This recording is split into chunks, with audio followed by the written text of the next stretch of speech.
And if people could help out by typing the names of the things that we're talking about into the chat box, that kind of helps everyone follow along. So do we have anybody who would like to start? Oh, Mike, go right ahead. Jump right in. All right. So let me share my screen. So this is, it looks like a carbon ball, but it's a crust form. Let's see if I can get closer, just a minute. It's not letting me, there's a close-up.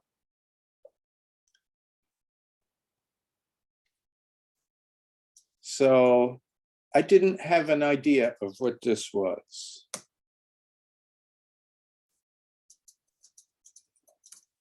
If you take a knife, you can see I've scored this a little bit. It's like cutting into a carbon ball. It's very hard, dark.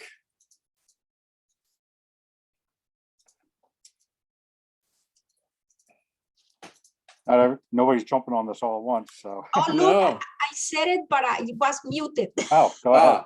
It could be diatripe. I'll write the name. Okay. It could be.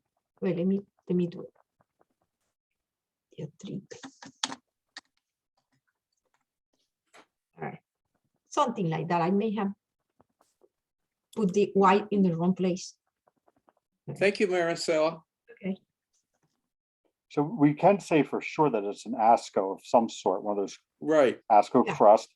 And I think, please, somebody else correct me if I'm wrong about this. All those black things like that, they're all in the Xylariaceae, something like that. That's as close as I can get to it without digging deeper. Mhm. Yeah, the consistency like charcoal. Yeah. Yeah. And these little pimples on it are where the spores are released. Yes. Mhm. Is that called astromata? Look, Yeah. astroma or astromata, something like that. All right.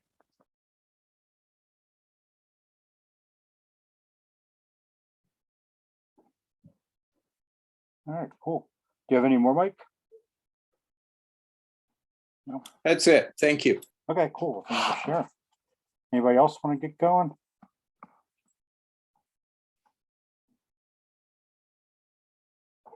Okay, I can go ahead and share my screen. I have a few here.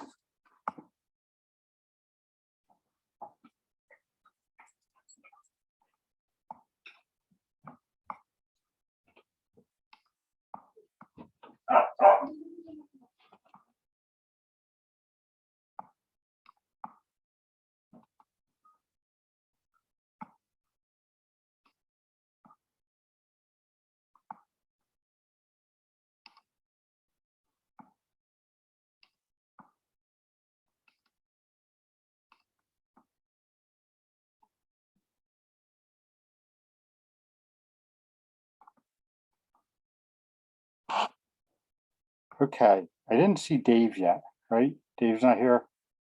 He was the first one to share. So then I'll go to Jed. He was the next one to send me something in. I will, Jed asked if I would share these for him. So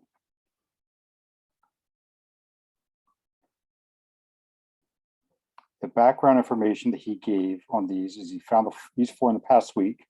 The orange one was in Jefferson in a wet area at the bottom of the hill. The white crusty one was in the same area, and then the other two were found in Rancocas, Burlington County. First one in moss and the second one in leaf litter. Okay, here's the orange one. I told him already the name. It's a Flevia coccineofulva, something like that. Beautiful, Jed. Yeah, look at that Thank you. intensity. Yeah, I thought they were cool. I thought I'd share with everyone. Marisol, thank you for the ID though. Oh, okay. Hi. Yeah, yeah. Oh, I it's appreciate it. gorgeous. Yes. I Looks like we got thought some, it was so cool. I'd share. Mhm. we got some Thank other little things going on in here too. Oh, yes. Yeah, the little white thing, the little cup funguses are growing Entoloma. around it. It looks like a toloma. Wow. Pretty cool. Yeah, they were growing all around it. The little white cup fungus things. Yeah, there's a good one of that. Oh, it's something else. Okay. Definitely a beautiful form of symbiosis. That's Sisyphus. There, it was pretty large. It was over the whole underside of a fairly big log.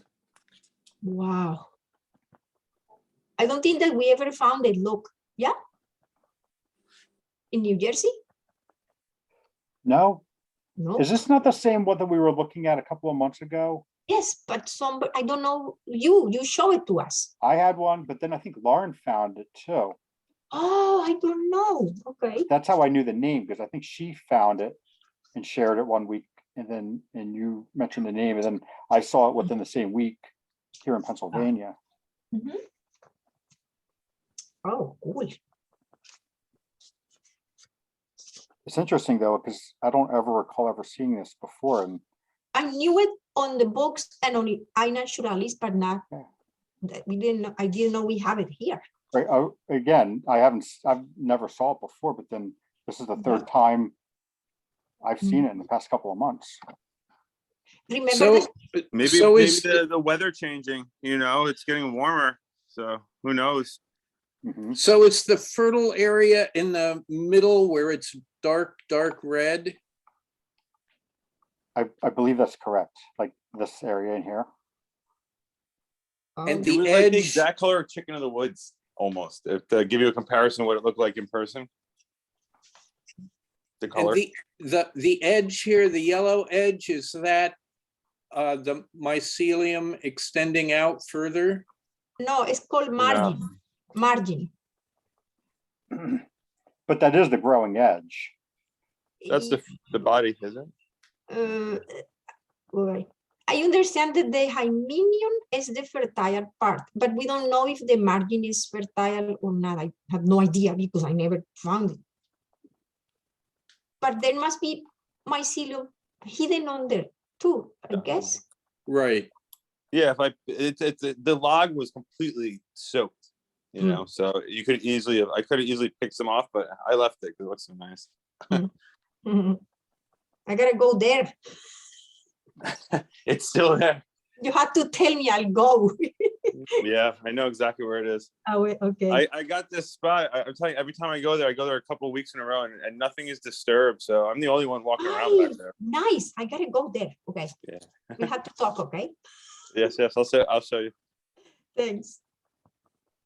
Okay, so here's the second one from that area, I believe. Yeah, I saw Oh, some yeah. other people post photos of this as well. I think the first time I found it though. Yeah. Serpula imantoides. Very cool. Mhm. You never know what you're gonna see when you flip a log over it. I love the pink cottony margin. It's really something. Oh, yes. It's wild, right? Look at that. Yep. That's the mycelium. That's very cool. No, that's the Yeah. margin. That's the margin. Oh, okay. The mycelium is growing through the wood. Yeah. Yes, I think that's would be the correct way to think about that. The mycelium is Be in the wood. in the wood, the microscopic threads that we can't actually see. Right. This is called the fruiting body, like the apple on the tree. Right. But like that, the white part, like that's like all around it. That's like kind of like the hairs that are on the side coming off a little bit. That's still part of the fruit body. Yeah, it's the margin. Oh, okay. And I know I almost thought it at first when I saw it, I thought it was almost like a mold growing on it, but then I realized a lot of it was like that, but not all of it was like that. So the what looked younger was like that. Yeah, I have seen it many times, and I noticed that when it's really big, the margin is narrower somehow. Mhm. I haven't seen, I even saw just the pink cottony stuff with no the wrinkled Yeah, I stuff. saw that too. That's when I Wow. first saw it. Mhm. And then I looked on the other side of the log and I was like, holy crap. Yep. What's that? Cool. Okay, so this So it's is nice. the I'm next sorry. group from Rancocus, I believe. Right. Or Amico Island, I thought. No, I didn't go to it's right by there though. Oh, I thought you were in Amico Island. Okay. No, I went to Rancocas. Okay. It's always cool just I always like finding a cap and a stem this time of year. Rancocas So State Park. You went? yeah. Or Rancocas? Yeah. I went State? over by the creek and I'm telling you, I could have been out there for hours. There's just infinite amount of things to look at. It was a really nice spot. There's this big mossy bluff that you walk out towards a creek and I could tell during the warmer months it's going to be fruitful. I don't know what this guy is. Just looked nice. Did you enter to this place through Rancocas Road or It was whatever the GPS took me off of the all trails trail no, that I because picked. there are two entrances. It's okay. It's okay. It was just like on the side of the road, almost like a little. Like I don't know. close to 295, the exit. Yeah, I think so. Okay, I know where you went. Okay. So you didn't go walking on the trail past the nature center? No, I don't think so. I didn't walk by Nature Center. I walked along the mossy bluff to the creek. It was like a 2.5 mile loop. Okay. I was out there for like 4.5, 5 hours. It was ridiculous. Wow. That's why I have to find loops that are small because I end up out there too long. Mhm. But there's a lot out there. Like and these next few days is gonna be warm, I can only imagine. So what do we think about this one? Yeah. Lacaria? Yeah. It's kind of There were a few of them growing in that area, actually. It wasn't just a single one. And it's growing in moss? It was growing in the moss, yeah. Well, sort of. If you look at it, I guess, yeah, there's moss under that pine needles and stuff. So pine trees nearby. It was mixed. So is that At white first, I'm like, pine? oh, wow, there's no pines. And then all of a sudden I was like, whoa, all pines. And then it mixed and then it went to the creek and it turned back to like hardwood. It was a very mixed, it was an interesting place. It was very mixed and sandy, and it was sandy. It was by the Delaware. So just an interesting environment, ecosystem for sure. For me, at least. I wonder if we're talking about two different places because it's not near the Delaware, where the one called Rancocas State Park is not next to, isn't the Rancocas It's right Creek? next to the Rancocas Creek, which runs right into the Delaware. If you think maybe you're thinking by like walking and car driving, we're not close, but it's all part of that floodplain. It's all very close. Oh, okay. I mean, all of South Jersey is a floodplain. So Yeah, it looks like Lacaria to me. yeah, White I should have spores. cut or the gills.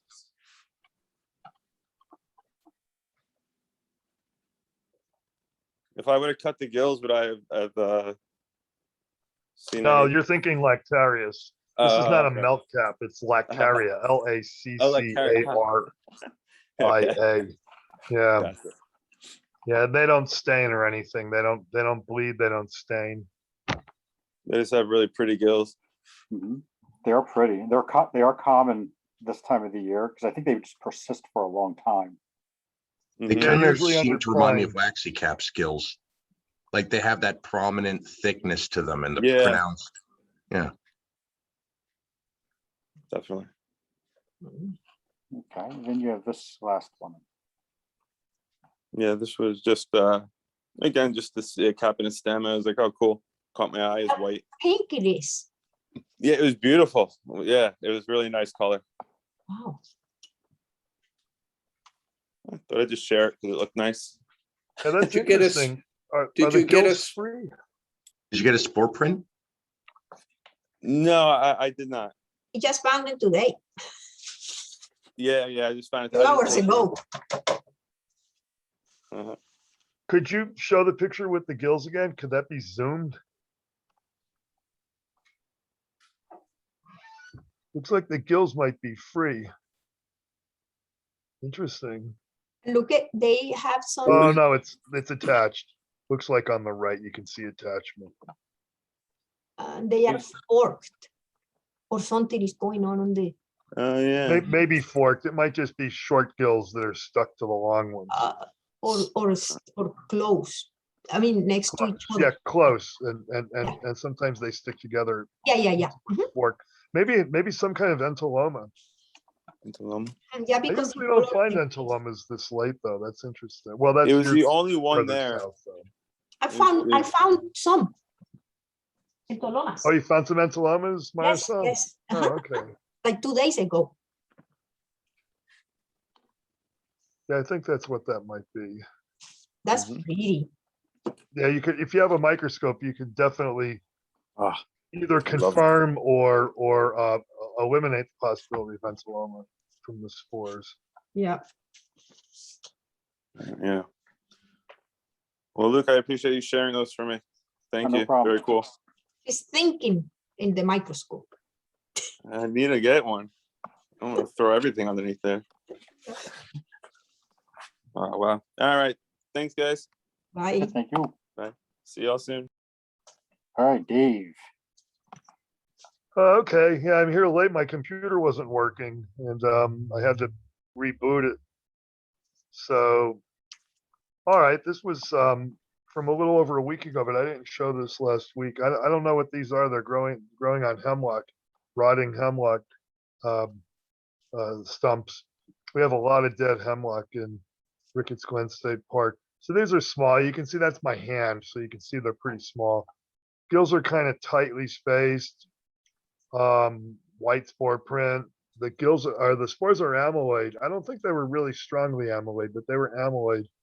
So maybe it's strictly a mycena, but it looks a little different. So I put it on Mushroom Expert as Mycena sensu lato. So in the broad sense, so it might be one of these split off genera from Mycena. Pretty interesting though. I did get some spores. They're really small, lacrimoid, meaning they look like teardrops kind of, but elongated, but not very long, only 5 microns long. So I don't know. I don't know what those are. I'm not sure if anybody is going to have a suggestion. And we'll Well- see. Maybe I'll get something on Mushroom Observer. Yes? But considering they were growing around hemlock, would that be a precursor to at least insinuate that they are toxic? Like an Nah, I find armillaria on hemlock and I eat it. So, I eat them. So, you yeah, live I don't dangerously, think there's sir. any correlation between growing on hemlock wood and the mushroom being toxic. You can see the spores there are pretty small. What else grows on? Oh, well, the one chicken mushroom that grows on hemlock is suspected of, Paranensis. yeah, Huronensis, yeah. What else on hemlock? What You do get I those, find? you get those little, what are those things? Those little jelly toothed things. Oh, yeah, you can eat those, I'm People eat pretty sure. them. Yeah, I think there's recipes for those. Yeah, Pseudohydnum gelatinosum. Yeah, those grow on hemlock. Right, good example, Luke.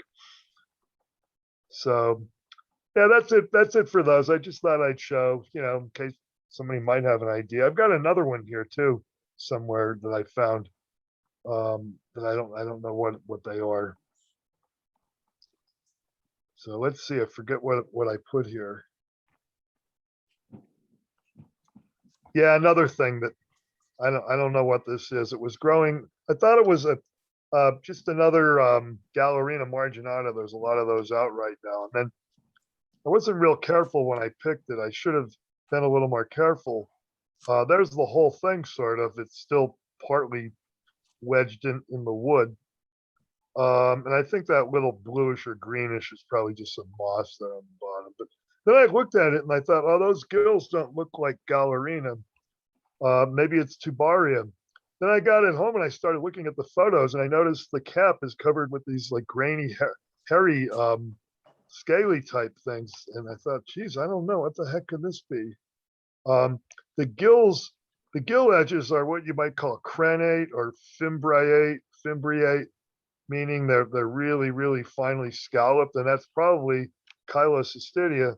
And in fact, when I smash mounted some gill material, I saw what I thought is a lot of Chyloscystidia, but it's a little hard to be certain because when I smash mounted the gill material, it just sort of smashed all over the slide. But that's coming up. There's this couple of spores. I didn't get a spore drop from this, but I found these spores in the smash mount. Those are kind of interestingly shaped spores. I'm not sure what to think of them. I wish I would have saved this, but I put it out to try to get a spore drop, which it didn't produce a spore drop. And then it was kind of rotten. It was rotting and decaying, so I threw it out.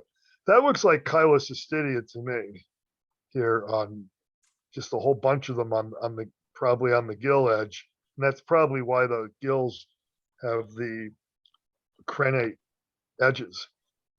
So it's probably just all these cystidia all bunched together, and that's probably what we're seeing. Yeah, it looks like it, because like you can see like you have this point at the cross. Yeah, well, that's actually not the edge of the gill right there. That's just a piece of gill that's sort of, and maybe it is right on maybe that is a point on the edge.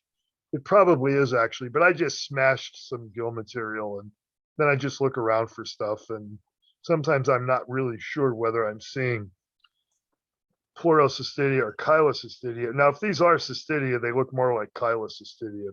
They're making these like palisades, they say sometimes in the literature, where it's just like a barrier of them. Yeah, I think that's what those are. I don't think those are Basidia. Although this one right on the bottom, I think I can see some Sterigmata right where the finger is pointing right above that. That's probably a Basidium right there. Yeah, I can see. But these other ones that are just more cylindrical, I think those are probably Cystidia. So yeah, that's a Basidium there right on the bottom there. And some of those other ones might be Basidia also. But it's confusing sometimes telling the Basidia and the Basidioles from the Cystidia. So I'm not honestly, I'm not sure how to be certain of that sometimes. I mean, sometimes it's easy because the Cystidia I just have like really weird shapes that are a lot different than a Basidium would be. But in this case, a little bit confusing. So I don't know. I'm tempted to go back out into the woods in some pine areas. This was on a pine log, and see if I can find another example of this thing. It seems pretty interesting. My best guess is it's some sort of Tubaria.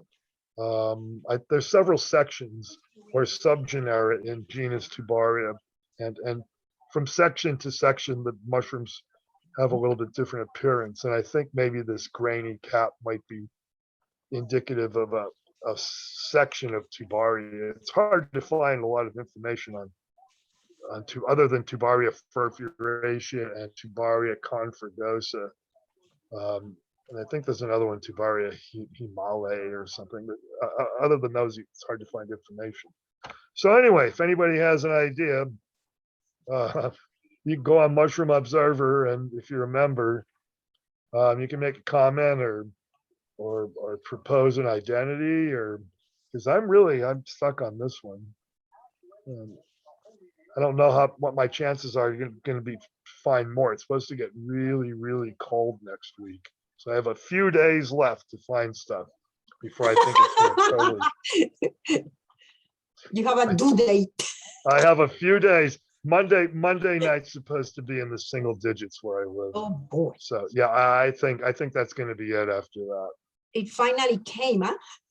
Yeah, this is really late to be finding mushrooms, even saprobes.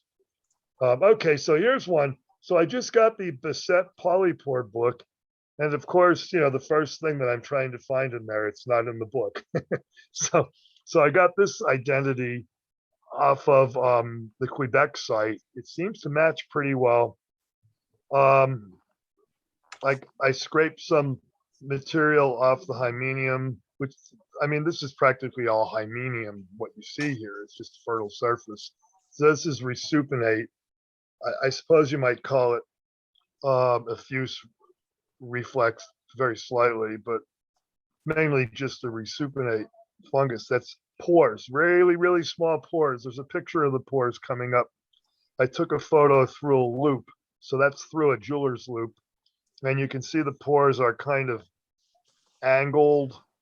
They're very, very small. You can see, and this species that I proposed here supposedly has very small pores, 5 to 7 per millimeter. That's pretty small. So that seems to fit. It is. See that right there too? How it's starting and stopping to grow. Oh, look at that. Yeah. Oh, good find, Luke. What? May I say something? Sure. It's perennial, so every time that it grows a new layer, it's smaller than the previous one. So it looks like a topographic. Oh, it looks drawing. like a stack of pancakes, sort of. Is that Yes. one? Oh, okay. And if you touch it, that should be a good clue. yeah, That should it's be a easy. very good clue. Yeah. And if you touch it, it's so hard. Yeah, it's hard. It's very Yeah. rigid. And it Yeah. stains too. So, and I then didn't- I was gonna say, when you dry it too, it's supposed to become exceedingly hard, Like a rock. which is. Yeah, it's really hard. I did scrape some stuff off the hymenium and I found spores, and the spores are small in globose, subglobose, and that's what you're supposed to Ew. get from this species. So I'm pretty sure I got this one right. That is the right idea. Yep. Yeah, I think so Yeah, too. okay. Yeah, I'm not even sure how to say it. I'd have to see it. Porus crocatus. Yeah. I mean, in my Spanish, that's how I put it in my brain. Rigidiporus crocatus. But they don't call it that anymore, Marisol. That's an old No, name. it's another name. Physis Right there. forinus. The old Physis name, forinus. the old name is rigid This is porous, Sporinus. Okay. Like Yeah. This is ri- like- Sporinus. like rigid, like super hard. But there's the new name. Oh, yeah, it's rigidoporous or something, right? Was what this used to be, I think. Correct. Yeah, okay. So here's your. Yeah, but I spores. can't find either genus in the polypore book. No, So- they said the polypore book. They said they intentionally excluded most resupinate stuff because most Oh. resupinate stuff is just so hard to identify without microscopy. So is Right, this the right. Beset book you're referring to? Yes, I just got it. It was my Christmas present. Nice. There you go, Dave. So is this white rot, Yeah, Luke? Is I'll say that, good job.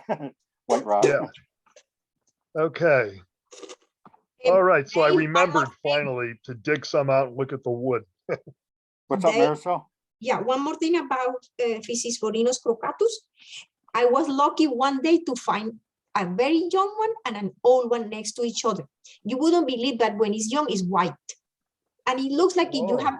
you have something gelatinous and you took a needle and make the holes with a needle. Huh. One day I can send you in an email that observation. So you'll Sure.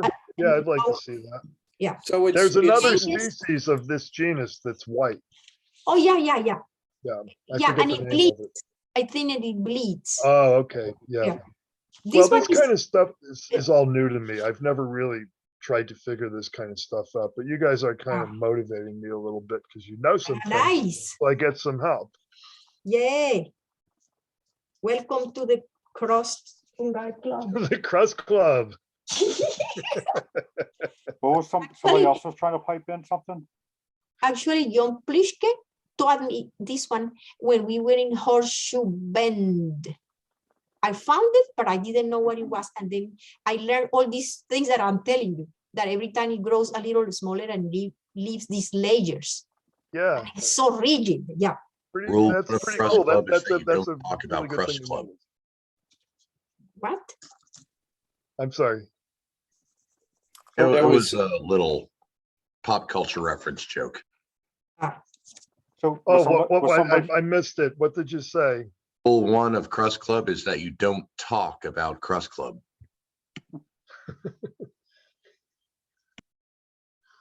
all right, anybody else have any questions or comments about? Nope. This one formerly called Rigiporus crocatus. And how do we say this one now? Physicoporinus. Physisporinus. Oh, Physicoporinus. Okay. All right. okay. I said Physisporinus. I'm I sorry. say Porinus, Porinus. Physisporinus. Who the heck knows, right? Yeah. Yeah, we can. Yeah, we wouldn't agree. 6-8. 6-8. So this is very common in my area, but I don't think I've ever found it this late. This is a mycorrhizal species, and these are pretty fresh under white pine. These are pretty fresh. I don't see where these could be any older than a week, and probably less than that. This is an edible mushroom. It's slimy, and you can coat it in breadcrumbs or whatever and sort of like fry it in a lot of oil, and it's not bad like that. Some people like to put these in things like spaghetti sauce or stews. And then I guess you don't notice the slime very much. I've had worse, but I usually don't bring them home to eat because, I've got like jars of morels and things, bull meats, that I can, when I want mushrooms, I eat those. But I have eaten these in the past a few times. Just very interesting this late. It's winter. It's past the solstice, there's not much energy reaching the ground now from the sun. And this is a mycorrhizal species, and it's still growing. But that's gonna end soon. So it's Hygrophorus flavodiscus. I Ah, yeah. imagine. It makes I find sense. Yellow disc. Yep, Yeah. yellow disc. Awesome. Yep. I imagine I find this a lot more here than you guys find in New Jersey because of all the white pine trees that we have here in Northeast PA, the Pocono region, the other side of the river, Susquehanna River. But isn't the pine that we have in the pine barrens white pine? Look. No, well, Oh, what pine is it? it's like Virginia pine and pitch pine. Oh, I see. Okay. I'm sure there is some white pine down there, but Yeah, White- there's some, but not very much. white Oh, I white pine is more common as you come up into the richer soils, like up into the Philadelphia area, like the Piedmont region. White pine likes richer soils. Cool. I I didn't have a know. bunch of white pine on my property. If I look back through my records, I probably found this species on my own property. It's pretty common under white pine. Cool.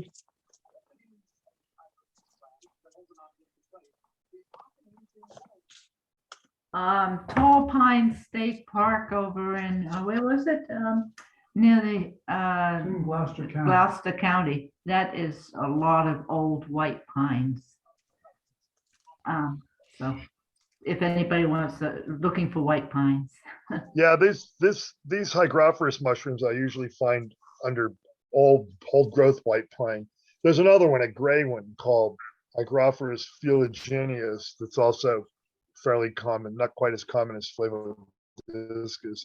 This is kind of interesting. This Graphis scripta. This is a lichen, and so I've got photos that zoom in progressively.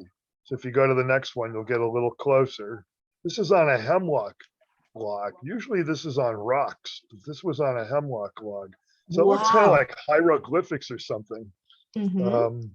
Yeah, so the last photo it gets really close. I'm not sure. Yeah, there we are. Yeah, Wow. so it's pretty cool, isn't it? I mean, Yeah. It looks like birds. somebody Birds like- footprint.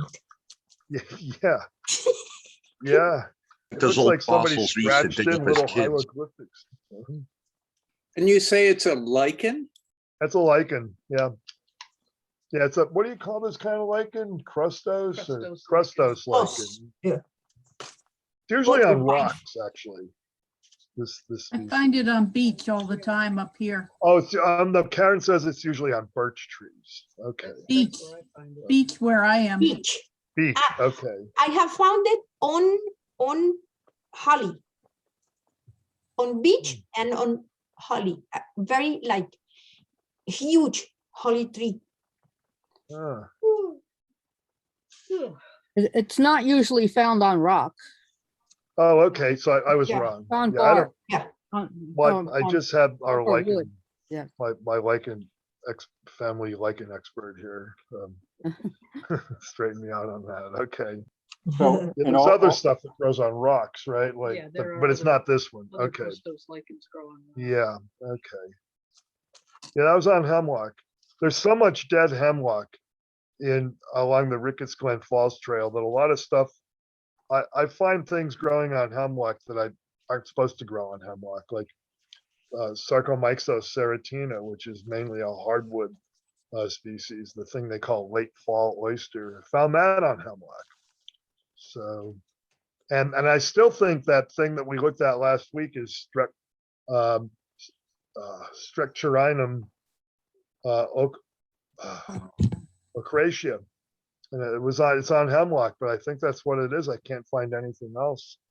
what about that other one though, that Marisol mentioned? I looked that up. I don't think it's that. Doesn't- I forget what reason was, but there was something that didn't match. Yeah, the other Streptorinum species that was there were a few of them that were mentioned, and I've checked all of them, and every time I come up with something that was for that one though. Steccarinum. Decorinum? Steccarinum's the way I learned to pronounce it. Well, there's Right. STEC and then a CH.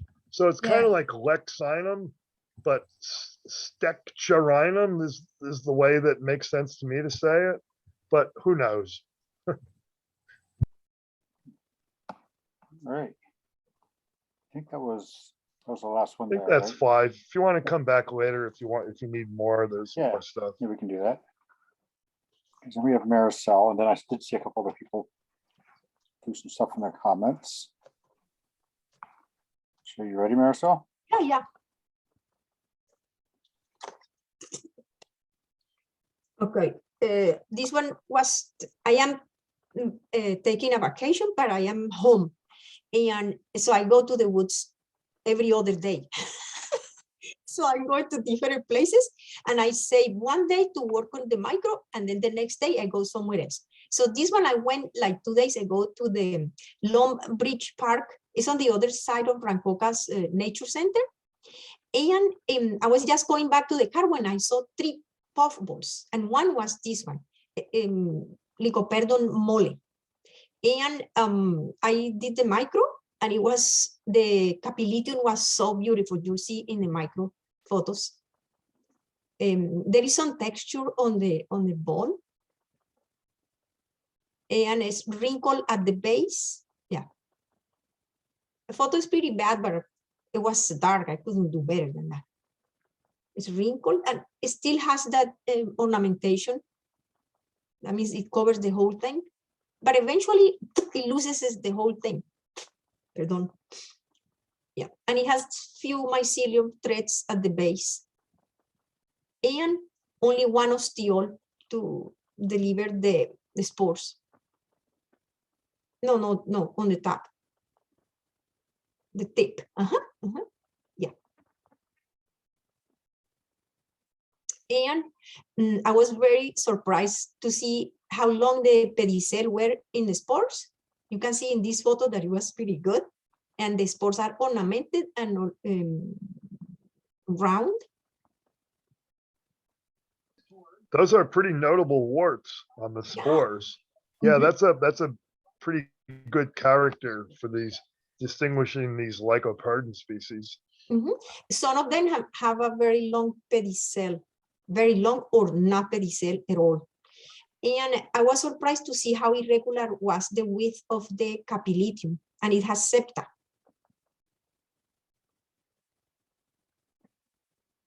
You can show the other photos, thank you.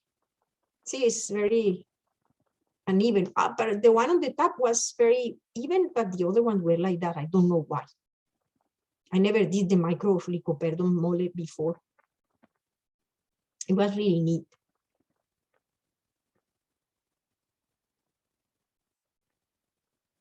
It was on the white pine.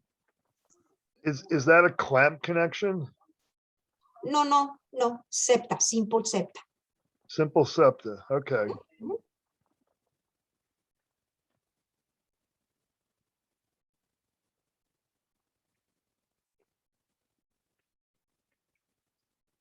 Then next to it, there were two other balls, puffballs. I didn't even know the name.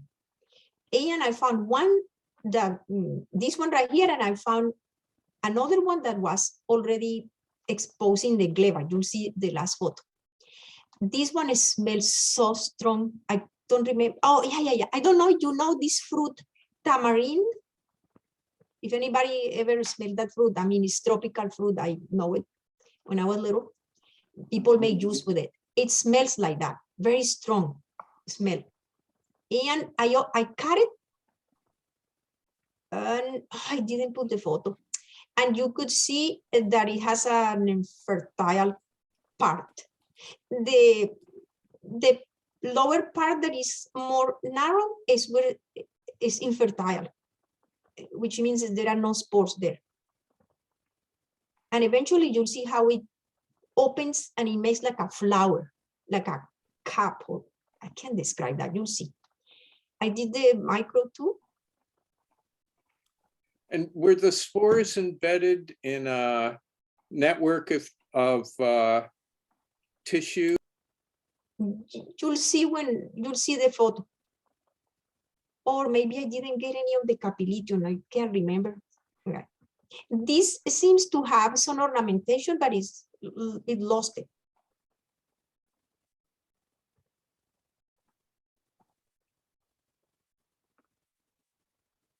This one was under spruce. In this Long Bridge Park, they planted a lot of spruce. Oh yeah, I included the photo. So the sulfur greenish is the fertile part, and you can see the lower part, no spores. Is that color? Real, just the color that it had.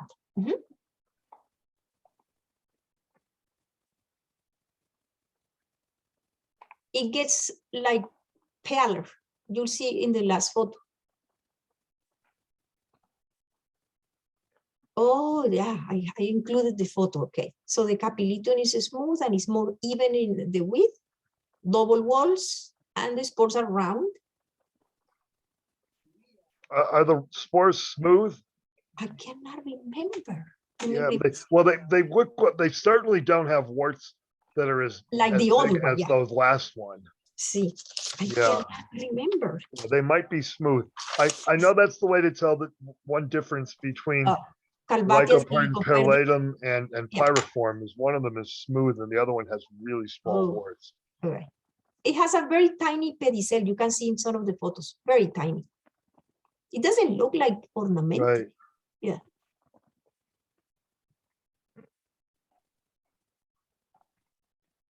And this is how it ends. Eventually, the top breaks and the whole gleba or mass of spores is exposed. And this one, I was lucky to find it under the spruce that was very thick, so nothing will mess it up too quick. And And the consistency there is sort of cottony.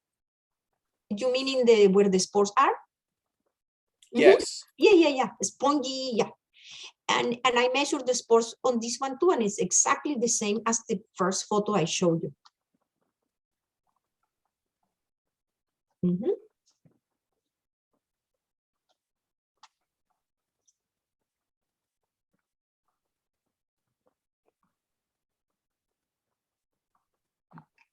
Very cool.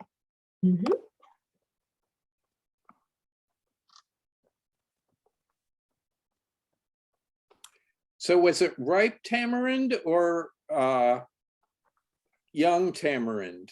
No, when right, I suppose when it's ready to be used. Yeah. Okay. Okay, I found this one in the same park in Longbridge Park. It has a white mycelium at base. It's a little old, but it has some particular features. The yields are decurrent, very, very decurrent. And it's sunken in the middle. And the taste was really, really bitter.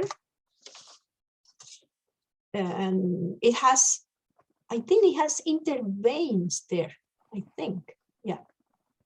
Yeah, maybe.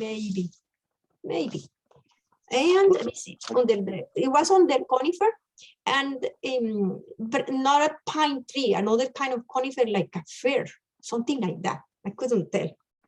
And you see that it's sunken. The one in the center, the upper part on the center is younger, and it fades. It's hygrophonous.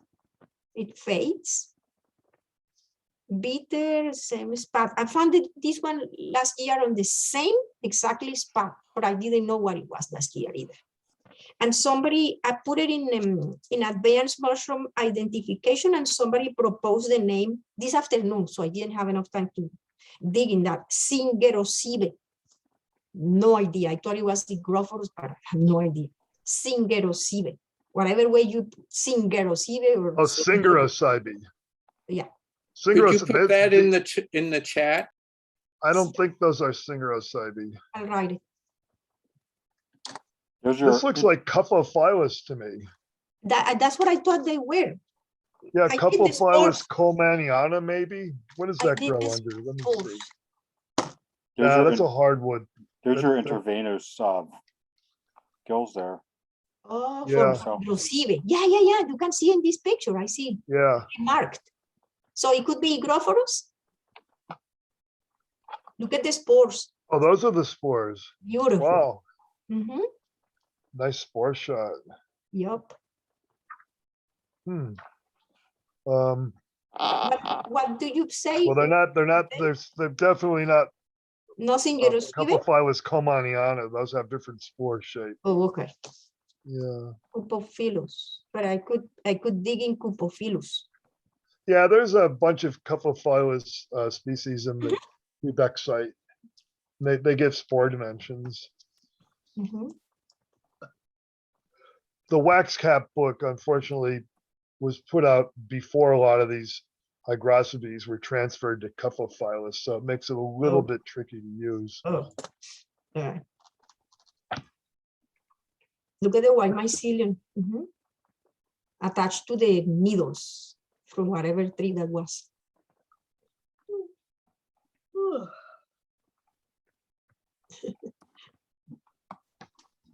Okay. Okay, so I said I think they're not Singerosibe, but actually there's Okay. only one Singerosibe species I know, and that's Okay. Singerosibe adirondacensis, and Oh, that one stinks.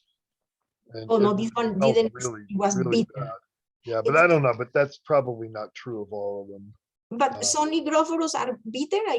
I'm starting to taste everything. They. Yeah, I don't know. I usually don't taste hygrophorus. I mean, I put my tongue on the cap and that's it. That's Yeah, how can I a sense? couple of flowers. Most of them are, some of them taste kind of weird, I guess, like Puteronus, I think tastes kind of weird, but I don't. No, I know, don't maybe- chew. I only Maybe taste it with my is tongue. some kind of Singerosibe. All right. Interesting. That was cool. Okay, thank you. All right, I found this one in the same park in Longbridge Park. This is like about an inch long on a rotten deciduous wood. Boy, I thought it was Rosellinia, but I didn't know. Then when I came home, I looked close, and there is a brown mat of mycelium that is it's almost gone. But when you look with the lens close, you could see it. So I posted this with that information, and somebody told me the name, and it is Rosellinia cortesia, something like that. The micro was the most gorgeous thing. And the spores have how do you say that? A sheath. I don't want to say the wrong thing, like a halo around the spores. You'll see many photos. I was in heaven working with this one. And this is one of the asci, and something went wrong in one side and it formed like a secondary cap in there, or ball or bubble. I thought it was so cool. And another thing that is very weird, the tip of the ascus is very strange. It has this structure like a tip in the middle and two things on the side. Can you point to that? Look, the tip of the ascus down. That structure with like a fork and one thing in the center. It changes as the spores mature. You'll see. I took a lot of photos because it was so delightful to do this. Okay. You could barely see that, but the slit crosses the whole spore. And so that's important for identification of a species in some cases. Yeah, because sometimes it doesn't go to the ends.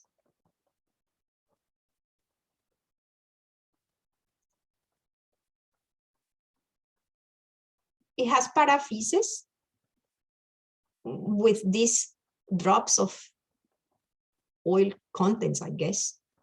And they narrow towards the base and become very, very thin. Again, the shape that I told you about the tip of the ascus.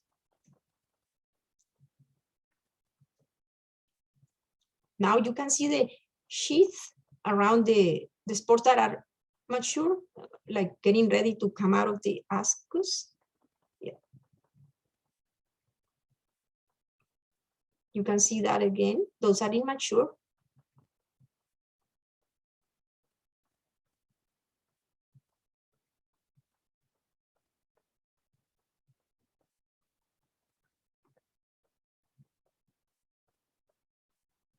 Right.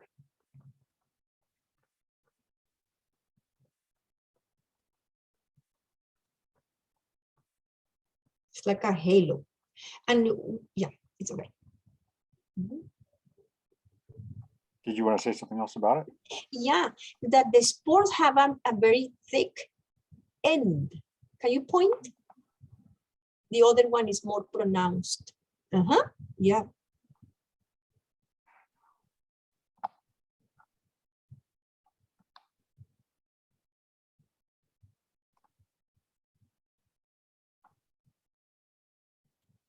Oh yeah, I said that already.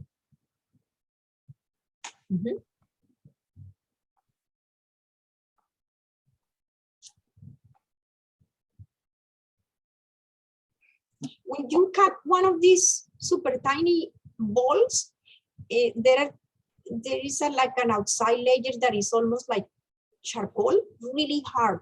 And then inside it has another bag and it's full of the gelatinous mass of spores, I guess, until it matures and it probably becomes powder, I guess. Oh no, they release the spores through the ostiole. Can you show that one more time? Yeah, they have a special, tip where the spores come out through that. So later when you find them too old, all these little balls are empty. It's like packs, empty packs. And these are just over 1 millimeter. Let me tell you how little they are. Looks very similar to wolf's milk. No. The wolf's milk is very soft. They are, the biggest that I measured was 1 millimeter 25. Oh, it's right there. Yeah. So the difference there, somebody was saying about wolf's milk, well, those are myxomycetes, so slime molds. So those things, they do superficially, I guess, they have the same shape, but these things are going to be really hard, like a little seed or a little nut. Whereas those wolf milk things, when you touch them, they squish like a little slime ball. But the neon pink. But it is very interesting to see such a similarity, even if it is superficial. I get the mechanics of. Yeah, I don't think it looks at all like like Hagala. Doesn't remind me at all of it. It seems to be of a typical slime mold formation, at least in the bulbous characteristics. Like the tips of them are definitely different, and the coloration, as well as the space between, but there is still similarities that I'm noticing. Maybe a cluster of some of them, but that's nothing at all like Agala, wolf's milk. Other species may be more so. Yeah, and if you were at all confused about that, I think one touch, just touching it would set you off in the different directions. Because correct me if I'm wrong, Marisol, these were like really hard. Like If it's little- hard, it's not a slime mold. Right, that's the point I'm trying to make. So cool, thanks Marisol. Mhm. Aha, you try them. I put this, I'm sorry for the horrible photo, but I couldn't get anything better. But I posted this in the cross fungi and polypores, and I asked if the cactus growing on birch will have a different species name. And then people gave all sort of information, and it seems that it doesn't. But this doesn't look like a regular tea cactus. It's very long. It reached like 7 to 8 centimeters outward from like a petal thing. It looks like a petal, and the base is very narrow. The point of attachment is very narrow. Sorry, it's pretty bad. Yeah. And I did the micro, was fascinated by the microscopy. And it has a special type of cystidia. You see in the photos. This is the immature basidia. It's in the sides of the pores walls. I could hardly get the spores because that thing was so old. But I got the spores and I measured them. There's one spore right there. It's very small, narrow. And it has cystidia with double walls. You can see 2 of them facing downward. Yeah. Mm-hmm. And it has a cystidia, the same thing with Congo. No, not Congo, with Floxine. It's a basidia. No, the one in the right. Mm-hmm. Mm-hmm. And There. mm-hmm. This is the special cystidium. It has a very small cap with ornamentation. You could see it right there. I compared in the books, and that's how I got it. And if you put KOH, it dissolves. It's very delicate, but you can see it in there. Can you touch the tip of the cystidium? Mm-hmm. Yep. And it says in the book that it's very shy. So it hardly exerts beyond the palisade of basidia. You'll see in other photos what I am saying. All right. Oh, one floating and the same thing, the ornamented cap. And more cystidia, more cystidia. Okay, I did that twice. I had to fix that. No. One more. I got one where I show, yes. So it says in the book that it's very shy. So it could hardly exert the basidia layer, and you can see it. I put those white lines so you could see it.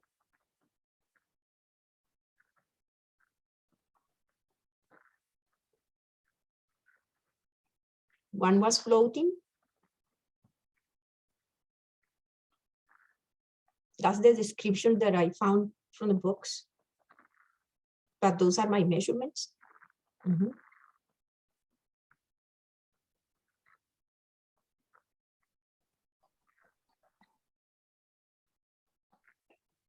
And according to all the comments that I got, we still don't know, we don't understand Tricaptum perfectly yet.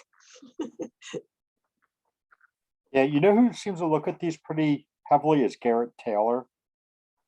Ah, yeah, he posted some kind of link. Yeah. He looks at these, but he seems pretty confused by them too, but he knows more about them than, you know. Oh, okay, okay. You know, I guess confusion in the mycology world is not necessarily a bad thing. I'm not saying it that way. He's looked at enough of these that it seems like he's saying that there may be some differences. Okay. I've also I- noticed, I've noticed with trichaptum though, too, the ones that grow in the hardwoods, they are really variable. Oh, They can okay. really look different at different points, because sometimes when they first start growing, I mean, they're just like these supernatant purple crust, and I have seen it like that. you know, Yep. sometimes you find them and they're like smaller masses of, you know, thicker fruit bodies, but sometimes there's just hundreds of them and they're so paper thin. Mhm. So there's just a lot of variability. Yeah, those were very thin. And papery. Yep. Somebody else I- saying something? Dave? Yeah, I was leafing through the set polypore book that I just got. And I think there's a couple of species names under Tricaptum that I did not readily recognize. So you might want to, you know, see if you can look in that book. I have that book. Yeah. Thanks. Yeah, look in there. See, I think there's one or two species names I didn't recognize. Oh, thanks. I didn't know that they were talking about few. I forgot. Thanks. All right, cool. Well, thank you, Marisol. Thank you. Okay, I'm going to stop sharing. Circle back around to this chat. So it looks like Lauren has some stuff, and then Andrew has some stuff. So you want to jump in there, Lauren?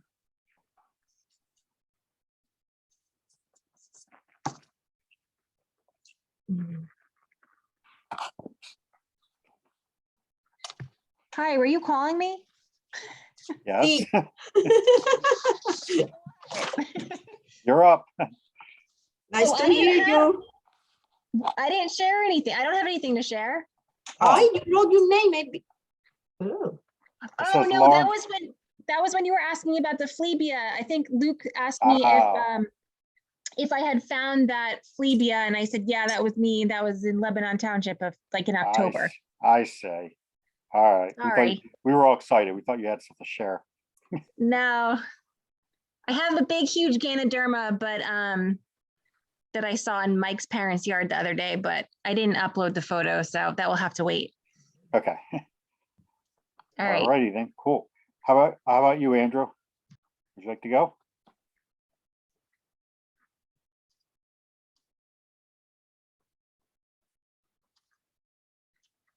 You're muted, Andrew. Hi, Hi. my name is Andrew. I live in Philadelphia, but I'm from Burlington County originally, about Columbus, that area. This is my first meeting, and I joined the association the other day. welcome. Yeah, Yeah, welcome. thank you. Yeah, thanks for having me. So I've been watching you guys on YouTube a little bit recently. I kind of just went through a lot of the backlogs and stuff. So I have 3 things here today.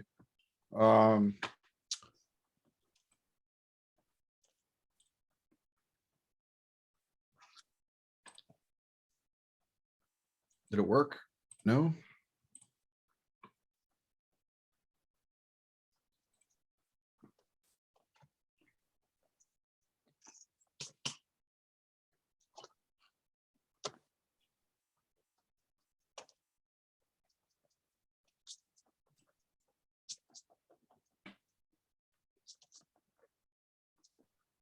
Can you see my screen? No, No, not yet.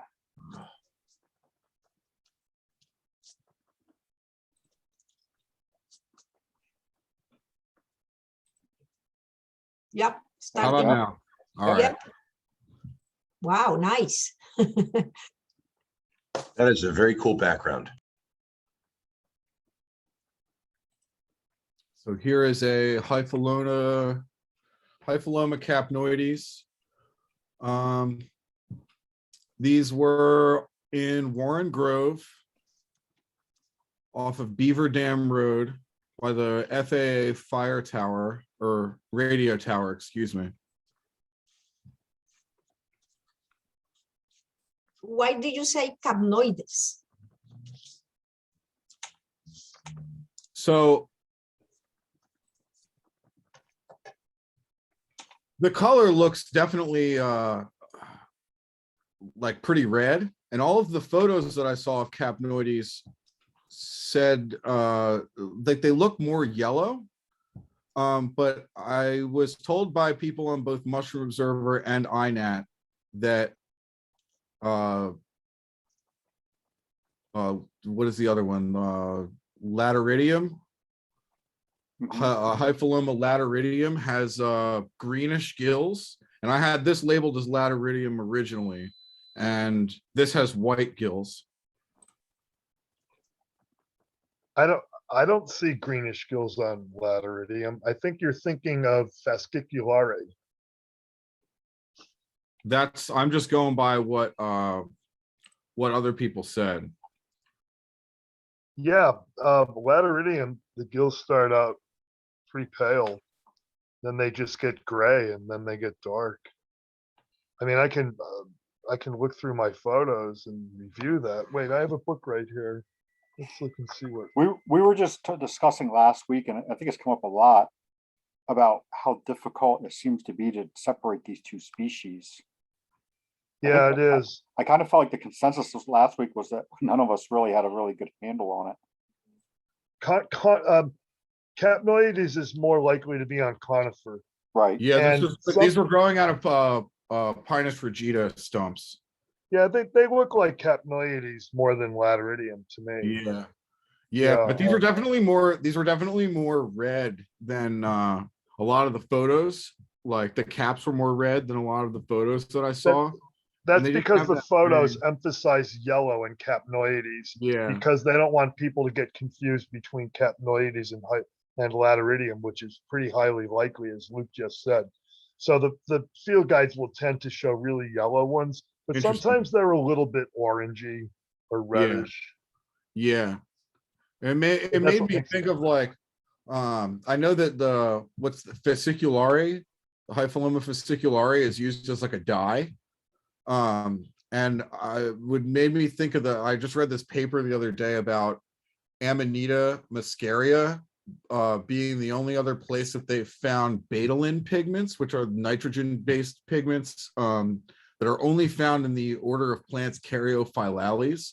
They're like a completely separate red pigment from anthocyanins, like a not a related compound at all. But they're only really found in nature until a couple of years ago. They were only found in Caryophyllales, which is like cacti and amaranth and a bunch of other stuff is in there. It's like almost 10% of plant species, I think, are in there, 6%, something like that. So I was just thinking about the pigments and like what would change, but it would make sense that like it would be intentional with how things are photographed, not to mislead people by sight or color only. Yeah, they tend to show really brick orange, red Lateridium and yellow Capnoides. That's but anyway, I've got Tim Baroni's book here, and I'm looking at the description of gills for Hypholoma lateridium, and here's the description: white at first, soon pale gray, becoming dark purple brown when spores mature. There's no mention of green under lateridium. Capnoides, gills white to creamy white at first, soon gray, then becoming purple brown. But you know what I found with Capnoides is when they get really old, they get kind of green. I had some observations on Mushroom Observer, I think, of Capnoides that's pretty old, and the gills sort of developed this greenish tinge when they got old, which makes it really easy to confuse with Fasciculare. So those three species can yeah, I found one at Franklin Parker the other day that didn't, I don't remember if it was growing directly out of a stump. It's like kind of hard to tell when there's a lot of that detritus on the ground, like exactly what it's growing out of. But that one definitely had like a dark gray, greenish gill color. But there was only one, so it's not like I had a lot of other things to compare it to for like exactly how it was forming there. And I don't have any spore sizes because I'm still waiting on that actually doesn't doesn't do a whole lot of good, really. Yeah. Those three species, Fasciculare, Yeah. Lateridium, and Catenoides, the spore shapes are pretty similar, Yeah. and the dimensions overlap. Yeah. So I think there's one that it's a little bit bigger than the other ones, but still a lot of overlap.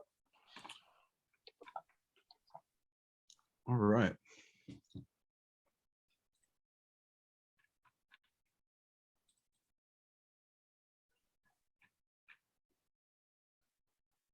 And then here's an Exidia.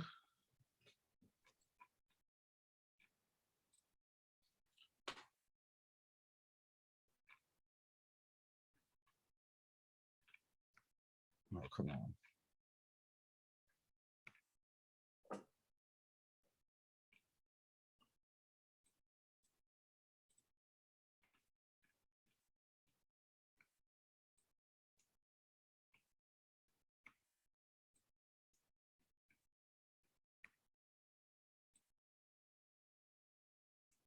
This is from, Does it have little pimples on it? it does not. It's pretty glossy. I think there's a clearer one up here. I just put these up, so I haven't even really reviewed them yet.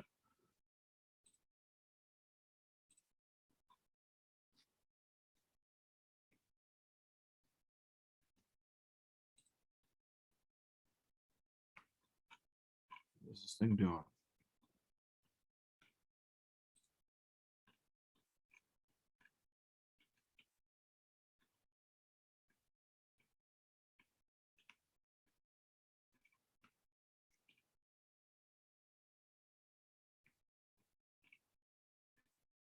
No, it was glossy and like kind of waxy feeling. I didn't peel anything off of there, but there was no pimples on it or anything. No texture to it. It was I mean, if it was a plant, I'd call it glabrous. I don't know how much that terminology carries over. Mushrooms are kind of a new speaking like the morphological language is still pretty new to me. Yeah, glabrous is used quite a bit to mean Yeah. like bald or on no ornamentation. Yeah. So if this had little pimples on it, I would probably say Exidia glandulosa. But there's this other one that's pretty similar that doesn't come up very often, and I think it's Exidia nigricans. Or something like that. Nigricans. Yeah, Nigricans. I read that one in Europe grows on oak, and then I didn't see like if there was a associated plant with the other one. I think glandulosa is more found on oak, but that's only in Europe. I didn't find anything about like where it would occur in North America, and they're like morphology so varied that there's really not a way to determine like which is which, even microscopically. But I haven't really. This was like this afternoon, so I've only been home for about 2 hours or so. These were at FDR Park, where the golf course used to be in South Philadelphia. It was a golf course for like 80 years, and now it's just they call it the Meadows, and it's a whole bunch of fields of Solidago and Eupatorium and a bunch of other like wetland plants. May I say something? Yeah. What I understand is that nigricans doesn't happen in US. Okay, also I'm reading here in Baroni's book, he says glandulosa can be, wait, I'm sorry, let me smooth or warty overall. So he's saying glandulosa can be smooth. So that might be what they used to call nigricans in North America, but now maybe it's been lumped into glandulosa. And it's a funny one because when it loses the moisture, it's like flat wrinkles against the wood, like a piece of fabric, like a piece of silk or something like that. Yeah, and you can water it and it will come back to, it will pump up again.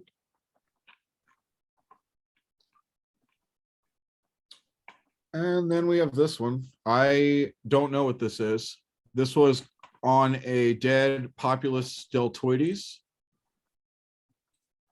or Eastern cottonwood. If the oysteret.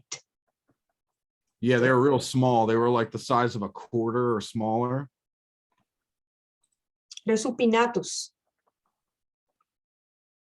Is that the species or the genus? the genus Resupinatus. Resupinatus.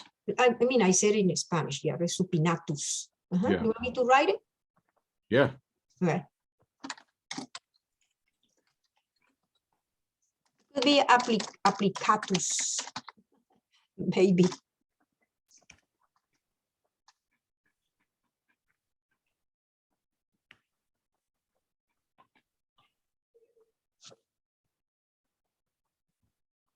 You usually find like troops of them. Yeah, they were all over one branch and I didn't see them anywhere else. They're pretty big. See them Yeah, I was on your gonna say hand? the Resupinatus is usually really small. Yeah, look at how big that is in your hand. I have found it bigger. Yeah, I mean, that looks Wow. like it. It's just I'm commenting how big they are. Yeah. Mhm. That's a big specimen. Yup. There are some other species of these around here. Yep. They look pretty similar. Same You have to- genus. You have to pay attention to the way they look on the top. Some are like blue, black, and some are with a white grayish center. Hirsute, very hairy.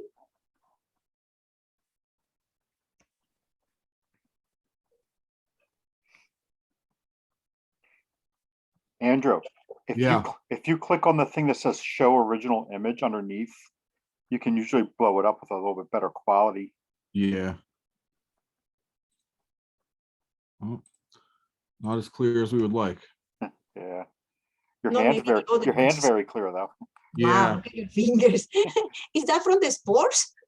No, that's from Yes. just dirt from my bike and Oh, whatever. okay, I ride my bike around. I don't wash my hands when I'm out and about like that, you know. Yeah. Uh, Wow. wash when you get home and don't touch your face, right? Yep. It's just aluminum oxide. Oh, Well, that's pretty much it. All right, cool. Well, thanks for sharing. Yeah, thank you. Very cool.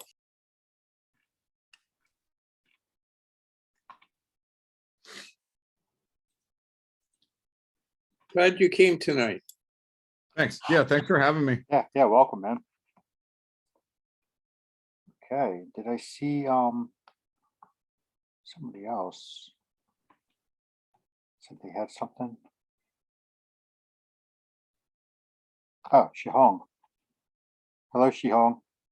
Yeah, I will, let me see. I will share my screen.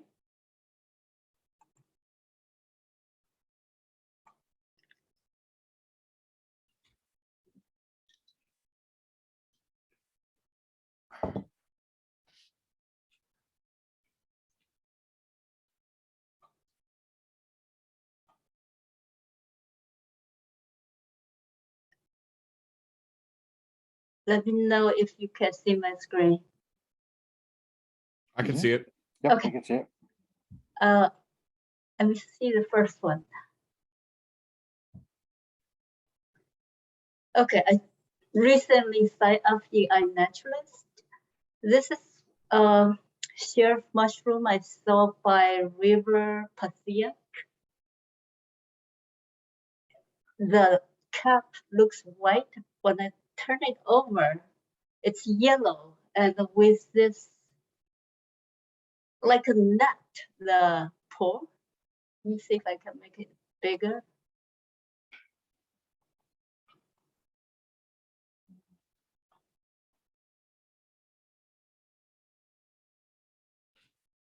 nice photo. Yeah, I don't know what is this, but on the same log, let me go to the next one.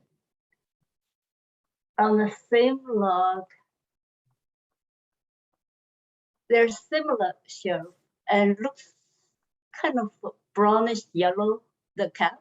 When I flip over, the pore is white and they have the same net-like structures.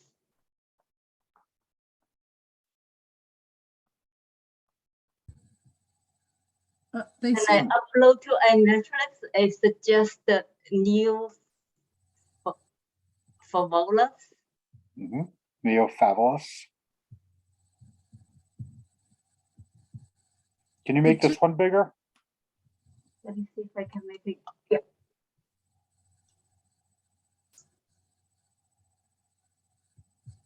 Look at the pore surface on the left. Yeah. Wow. Is that either very young or being attacked? Which one Yeah. is it? I think it's kind of dry already. Yeah, it looks like the one on the right's being probably also colonized by some secondary fungus as well. Along the near the margins where it's getting white. Yeah, I think that's probably what that is. So These may have been there for a long time. yeah, I was going to say, so we do know around here we have the Neophavelus, was it avularis, and those are orange, but we also know that there's a white one around here that's probably an undescribed species that grows on beach. Don't they call that Americanus? Or is Well, that? I think that's provisional? that's a third species, I think. Oh, that's yet another one. Oh. Yet another one. Yeah.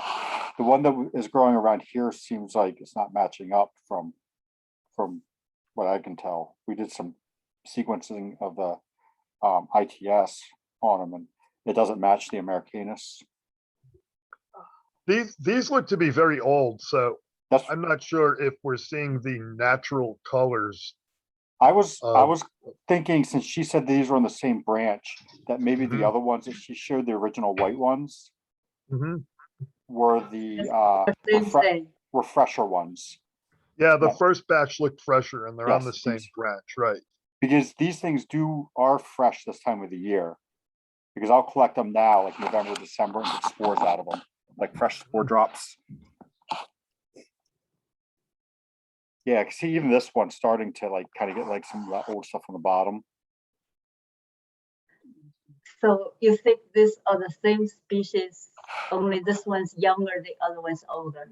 That's what I think. Yeah, The that other make ones, my guess as well. That Yeah. it's not a very big branch, and so it's probably been colonized by this one fungus, and the fruit bodies are occurring on slightly different areas on the branch. May I make a comment? go I ahead. found a lot of these neophavolus in Smithville near my house. And because at the beginning of my adventure with fungi, I only went to Smithville. So I know that when they are fresh, they are orange and scaly. And I visited the same place several times. And at the end, it's like white, like chalk. It loses the orange color. Yeah, that's alveolaris Yeah, does I'm that. talking about But the orange. Yeah. Yeah, there's another one that's white though, right from the start. At least one. Yeah, of them. yeah. I learned, yeah. But I just wanted to tell you that it ends white, like a piece Right. of chalk. Yeah, that's pretty much what I meant when I said if these fruit bodies are fairly old, we might not really know what the color was of a sort of a more vibrant example approaching maturity. But you will find the white ones that are still fresh and pliable and dropping spores. I Yes. have. Yeah. Yes. Mhm. Yeah, but these right here look like they're not that old. So it'd be interesting to see if they drop spores, like you Yeah. suggested. These are actually pretty easy to get spores out of as far as polypores go. Okay, maybe I'll go back and collect a few and check. Yeah, they seem to give up spores pretty readily. Okay. Never tried. I will. And the spore print looks really cool because it's the pattern of that of those spores. You get like these elongated like ovals all over your slide. These don't really look like alveolaris to me. This batch right here. They No, look like something different. Yeah, if I were to guess, I would guess it's probably that same species that I've been finding in the area, because I find it all around the greater Philadelphia area. I think the ones we sequenced came from 3 different counties: Philadelphia, Bucks, and Delaware County. They were all on beach. And they were all white like this with like that outer edge, the dark outer edge on it. And the results were the same? All the results were the same, yeah. Huh. Cool. The species with no name. Species with no name, correct. Oh, okay.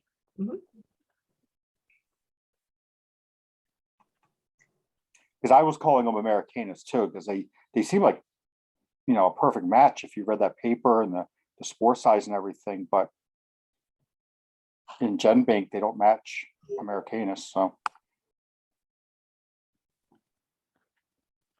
all right. So what else do you have there, Sean? Okay, let me show this one.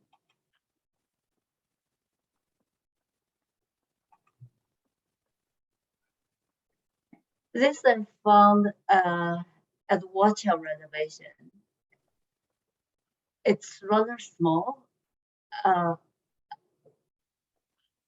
It's kind of like oyster lace.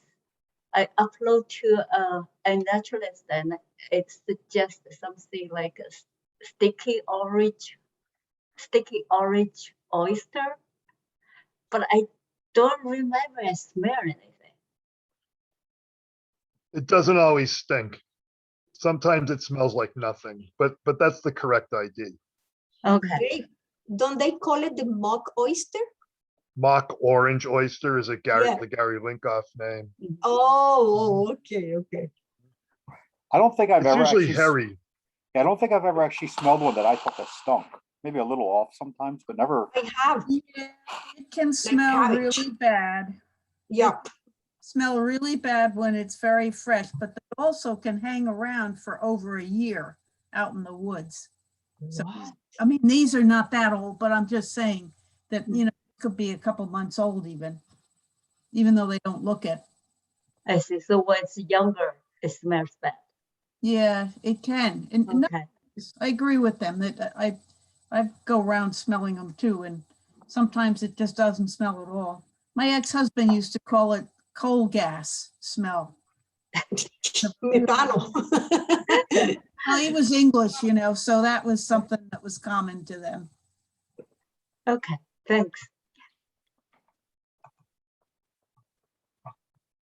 Oh, this one I saw today.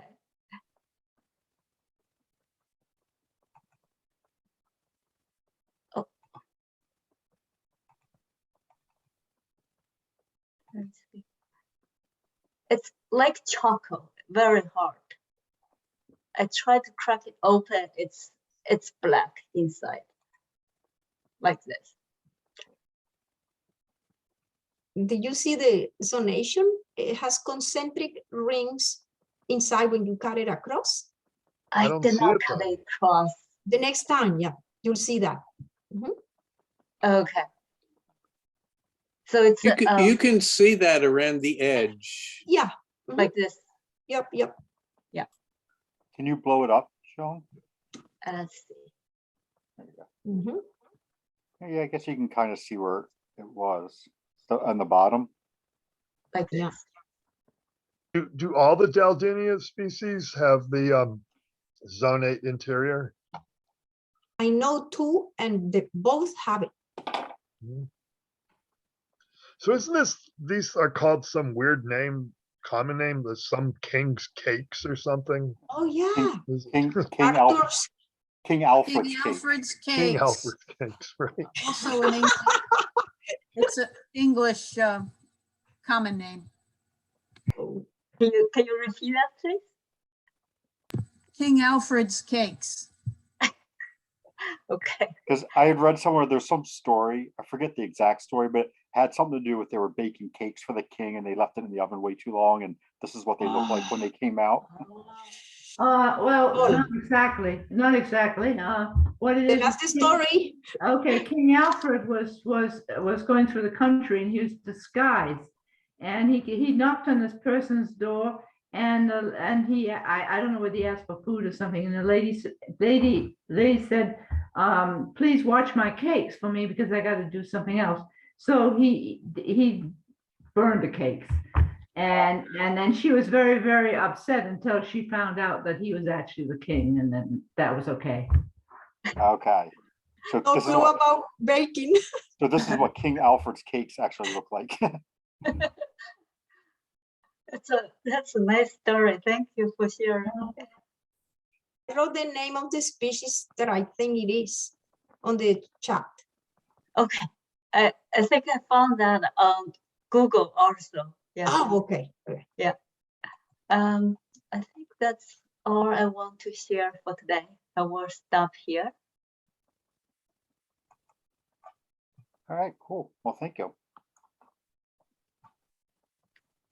All right, does anybody else have anything they want to share?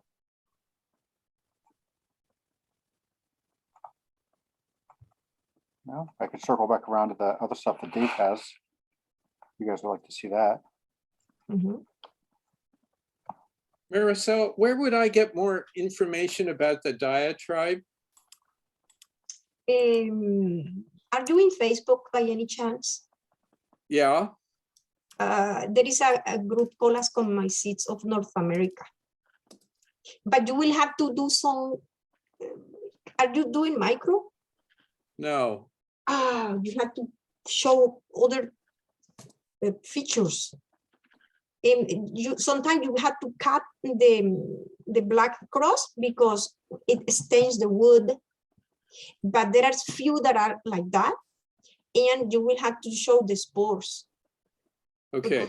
To establish the species, yeah. I don't know how I would get a spore print of it. I wouldn't know that, but if you do micro, no, the spore print, no, you have to see the shape of the spores, the size and the split. You know what I'm saying? Yes, I do. I understand. Yeah.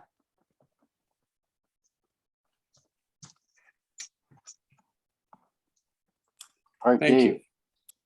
Want to come back into this, Okay. Dave? All right, yeah, let's see what we got here. I forget what oh, so Gallerina marginata, it fruits all through the winter whenever the weather's warm enough. And, you know, if the snow melts, if there's snow on the ground, and right into the spring. I mean, a lot of the field guides will say it's a fall mushroom, but it starts in fall. It usually doesn't come out until October. And you might see it all winter long and then into the spring. And I found it as late as mid-May, mid to late May. So this is something to know because this is a deadly poisonous mushroom. So, you know, if you're tempted to try to eat something like Cuantomyces marginalis, you might want to, you know, have second thoughts about that because it looks a fair amount like these things. That's a spring mushroom. But Is an that- interesting thing, go ahead. Is that a veil on that small Yes. one on the right? Yes, it is. And that's why I positioned it. See, the one on the right has the veil intact. If you blow it up, Luke, we can see that has the veil completely intact, and it's white like on a honey mushroom almost. And then on the left, we see the remnants of a veil. It leaves a ring, and the one in the middle, the veil's almost gone, and there's very little seen on the stalk. But these are all growing like right within not only a few square inches of one another. So if you saw that older one, you might not have a clue that it had a veil when it was younger. Yeah, that's true. Yep, and that's not the only kind of mushroom that has a partial veil that sometimes leaves a ring and the ring falls off. It happens. So, you know, I guess that's something worthwhile saying about this observation is these three different stages of the veil. On the far right there, if you move that over, Luke, I think we can see there with the veil completely intact, right? So that's covering the gills completely. It's like a membrane, the white veil. Yeah, so these are all the same species. You know, they were all growing pretty much together, and they really do look like Gallerina marginata, even though minus the veil completely, it's a little bit tricky. But another thing about these that I tried to capture, which I think I got in a couple of the pictures, is a feature that's that you see on Gallerina marginata spores and some other Gallerina species, and it's a thing on the spore called a plague. So, oh, those are the bigger ones. And there you see on the one on the right there, you can see that this time the ring persisted and the spores stuck to the remnants of the partial veil and turned it rusty brown. So yet another manifestation of In the both. partial veil. In both of them, you could see. Yeah, you can see it in both of them, but the one on the Mhm. right is just a Yep. little easier to see. So anyway, I got the spores out of the bigger ones because it was just a little easier to get spores out of those. I got a good print. And so this was just for measurements. These were up to about 10 microns long. So you'll see some of them are positioned so that it looks like there's a little gouge or like a little cutout near the apex. If you look at the point of the arrow and then go like a 40-degree angle downward to the right, you reach a spore, the second spore there. You can see that there's like a little cutout there. Yeah, you're pretty close to it. The one above that, Luke. Both Oh, of them yeah, I actually. see it. There's like a little cutout, right? Near the Further apex. up, go up. Look, no, higher. Now that one you can see That it. one right You know there, what? to the If we move to another picture, we're going to see better example actually. Oh, okay. Yeah, so I managed to get some photos. Next one actually. These were just for measurements. Here we go. I managed to get some photos through my binocular scope. Sometimes I don't get decent photos, but this time I got fairly decent photos. And on some of these, you can really see where it's kind of like cut out near on the one end. There's like a little piece missing, or yeah, like right there. So that's called a plague. Also, if you have a really good microscope, you should be able to see that the plague area is smooth. And the rest of the spore is varicose, meaning it's like wavy or bumpy, or maybe very, really small warts. And these, yes. Plague, like the disease? Plage, I believe, or it might be plage. I'm not sure. Is it plage? Okay. I don't know. Yeah, I'm not sure how to say it. But you can see it on some of these here. And the last photo is a single spore that I zeroed in on that shows plage, right? And unfortunately, it's not going to blow up really well because I cropped it so much. So there's just not enough left. But you can see here in this particular photo, you can see on the lower left, there's like a nice chunk missing. And now you can't see it on all of them under the scope because they have to be favorably aligned for you to see the plage. Otherwise, it's, you don't see it because it's pointed away from your line of vision. But I thought that was interesting enough, even though this is a really common species, and it should be pointed out, especially, for people who might want to consider looking for mushrooms to eat. It's a good idea to know that this has a long season. Yes. What's the function of that area in the spore? Do you know it? Oh, I don't know if anybody knows. Oh, okay. Yeah, I'm not sure. I may have read something once. If I did, I forgot. Cool. Thanks. I'm going to look at the next one. Yeah. It's interesting trying to, you have to look around for a while to find some spores that show. But with your really good microscope, you might be able to get some really nice photos of that. I'll share if I find them. I found one today, this afternoon, but I didn't put my hands on it yet. So, right. So here's some chaga. And this chaga is interestingly positioned on a tree about 20 or 30 feet above the ground. Nobody's going to be able to pick it. It's on a popular hiking trail, Ricketts Glen Falls Trail. And I've been following it now for over a year. Like a year and a half, I guess. Or well, over a year. It's that this birch tree appears to still be alive. It's a yellow birch. It's up pretty high. And so I'll be able to follow this. And, every few months when I'm at Ricketts and the light is favorable. If the sun is like right behind the tree, or if it's too bright right behind the tree, you can't get a good photo.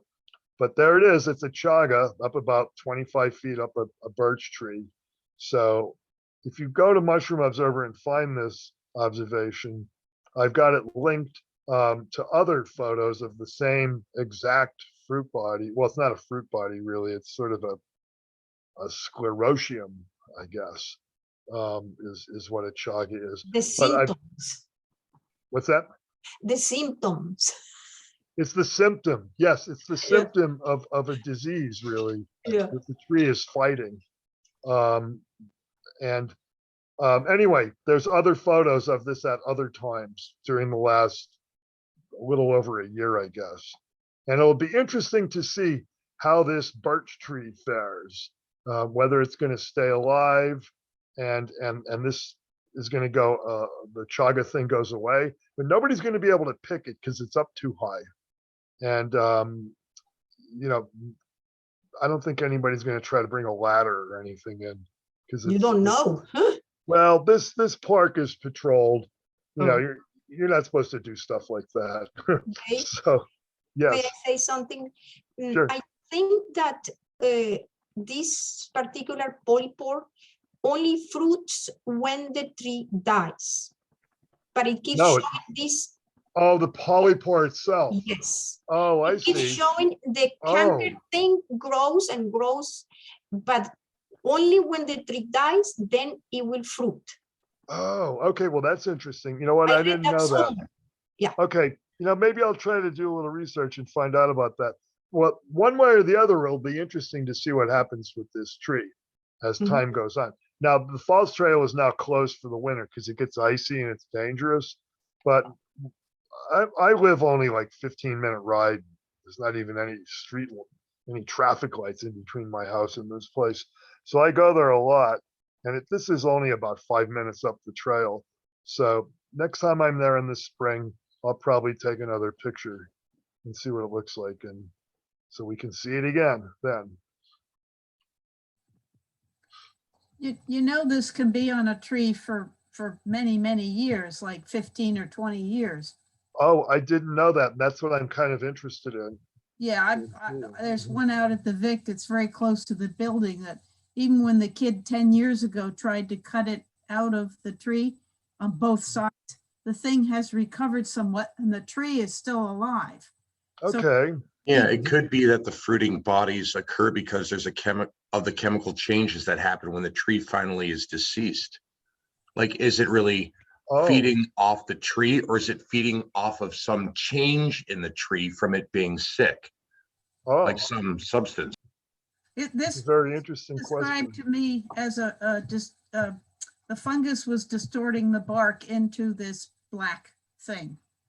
That's how some mycologists described it to me years ago. But I can tell you, I watched one out in my backyard. In fact, there's another one further back about 200 feet that's been here the entire 12 years that I've been here, and the tree is still alive.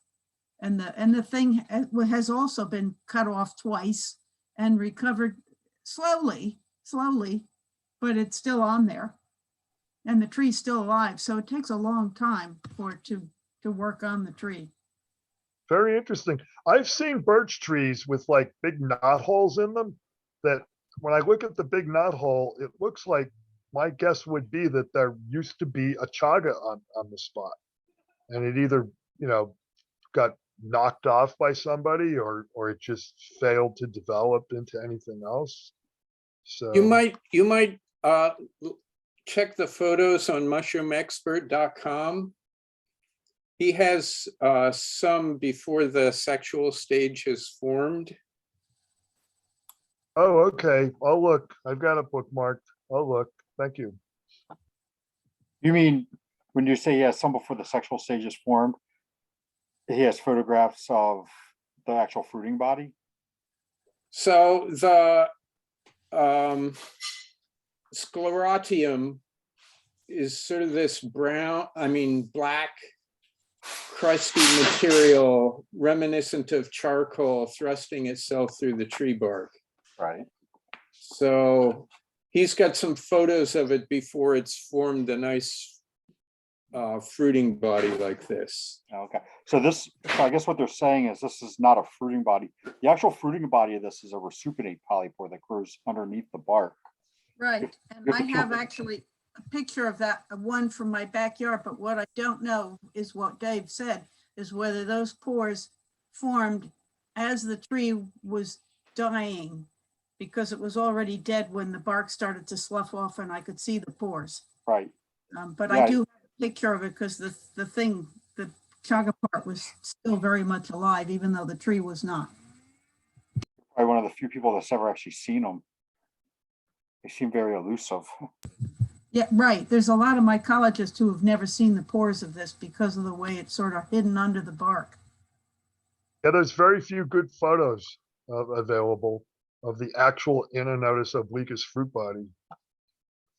Because what they say that is very rare because it only happens, you see it only when the tree dies. I mean, I don't know Right, exactly. because the bark has to slough off to be, have to actually peel the bark back to see it. Wow, that's amazing. Yeah, the fruiting body, it grows underneath the bark. They actually, some people at least speculate that it probably uses insects to move the spores around. Because what good is a fruiting body underneath the bark? Wow. Yeah, I would believe that. There's also changes to the xylem and phloem of the tree during its final years. I like what you said about the chemicals before too. That, you know, that triggers the production of the fruiting body at the end when the chemistry of the tree changes. Yeah, I don't know how to explain it. Yeah. Well, yeah, it could be part of the carbon cycle. I mean, when a tree's dying, for certain trees like the mother tree, they expel all of their carbon or as much as they can back into the ground. So maybe there's some other form of chemical change, pH or otherwise, that happens in a tree in its later years that either produces a new nutrient or just makes a gateway for opportunity for fungi like this.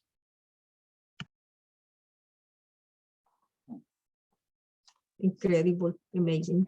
And somehow the fungi knows that the tree's dying. It seems like that fungi knows that the tree's dying and it decides it has to, not necessarily consciously, but it has to reproduce at that point because its host is dying. And because it allows for new life. Is that the idea, like with burn morels as well? You know, the morels. I think that's the idea with a lot of different kind of morels. The ones that pop up near dead elms, dying apple trees. We were finding really big fruitings of black morels during the first decade of this century when the ash trees were dying in a spot that we go to every spring. The ash trees are all dead now and there aren't that many black morels anymore. But really there were quite a few. We were going out and getting like 100 in a single day. And a lot of them were near ash trees, and we didn't even know at the time the ash trees were dying until we found out about that insect. So yeah, I think a lot of fungi work that way. I think Boletus edulis tends to come out in really large numbers when the tree that it's associated with is old and getting weak and maybe going to die before long. So I think that's just something that is that a lot of different fungi that associate with a tree, or maybe are even parasitizing to some extent. Yeah, you know, I'm sorry, were you done, Dave? I didn't mean to cut you off. No, go ahead. Yeah, go ahead. I was just going to say, I saw a really cool post that Bill Yule made about that fungus, Biscoganoxia atropunctaria. That's what it's called. It's one of those crusts that we see on down trees, you know, that are consuming it. And he was saying that it's thought to be that fungus lives in the actual tree as an endophyte. So it lives in between the cells of the trees for while the tree's alive. And then it's not until the tree dies that it switches over to a sapropic lifestyle and starts consuming the tree after the tree's like really dead. Wow. That sounds like symbiosis, a very effective one. Yeah, I think so. I think Grifola probably does that too. Those giant like bush-like things that grow like by gigantic dying or dead oak trees. I mean, that seems like something to me that doesn't just like, develop within a few months or something. That's probably been in the making for years and years and years and years, because the fungus is probably associated with the tree all that time. When the Mhm. tree gets old and starts to die, then it's time for the fungus to have babies, basically, it knows the It time sounds- has come. Abandoned There's ship. a place for everything, So and it's not just college. All right, what else you have in here, Dave? Well, let's see, I forget what I put. There's still a lot of stuff to find around here. Oh, it's a lichen, okay. It's a lichen with a sterium Asterium, together. right. It's just a nice photo, of some, what is it, Flavoparmelia? Because I have to ask Karen all the time what these things are. Yeah, I think that's But- what you had written in there. Yeah, but the sterium is probably Sterium complicated. complicatum, I would say. Yeah. So it's just a nice photo. I just thought It I is. posted it because of that. Yes. Go ahead. No. I was saying that it is really cool. Yeah, Yeah, it's just nice. nice colors. That's a that- good color composition. Yeah, two organisms pretty much at their peak, and it just looks nice.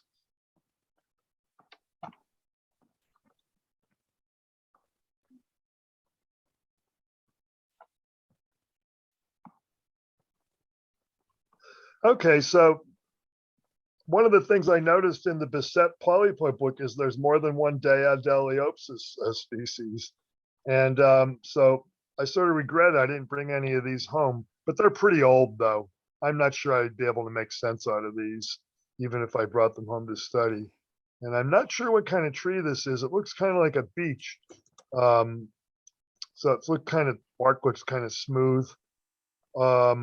So I think this is Daedaleopsis. The pores are, slot-like and elongated and Yeah, looks like it. dietaloid.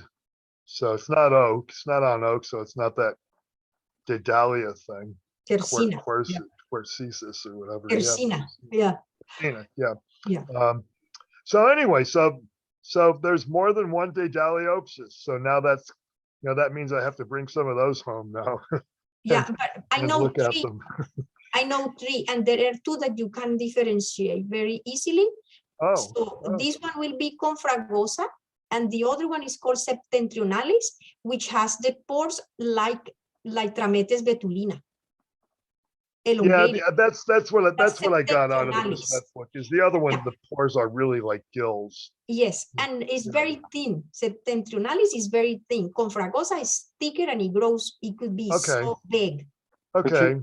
But you know of a third one, Maricel? Sí, vinoso something. Oh, right, Purple yeah. flower, something vinosum. Yeah. Benz, Darker, like purple Benzonosia or reddish. something. Yeah. Okay. So this is probably just a really old Confragosa. Confragosa. Yeah. Yeah. Okay, that makes sense. Thanks. Isn't that third one, the benzonium? I think it's what it's called. Isn't that thought to grow on like a specific? I'll show you I'll tell you the name in a second. I thought that one was thought to grow on a specific substrate. Oh, I don't know because I have never found it, so I have no idea. Yeah, you have. You identified it in at one of our forays one time. I did? Yeah, like 2 or 3 years ago. Oh my gosh. Don't even know that. Remember. I have a picture of it somewhere. Oh wow. Okay, Still Scutellaria. Okay. So I posted this, I put this on the agenda today because I was hoping maybe somebody would have a suggestion about how to tell whether the hairs are bifurcate on the bases or multifurcate on the bases. Now, the pictures I got here, I've got 4 pictures. I've got pictures of asci, I've got pictures of paraphysis, but I don't know what to do to get a decent picture of one of the bases of the hairs. And I actually have a photo here also that shows this is at 100 times, so the hairs aren't really blown up. And then the next photo I think shows some of I think or maybe it's maybe I didn't post that other photo. Oh, I should have put it onto the observation. So these are the spores.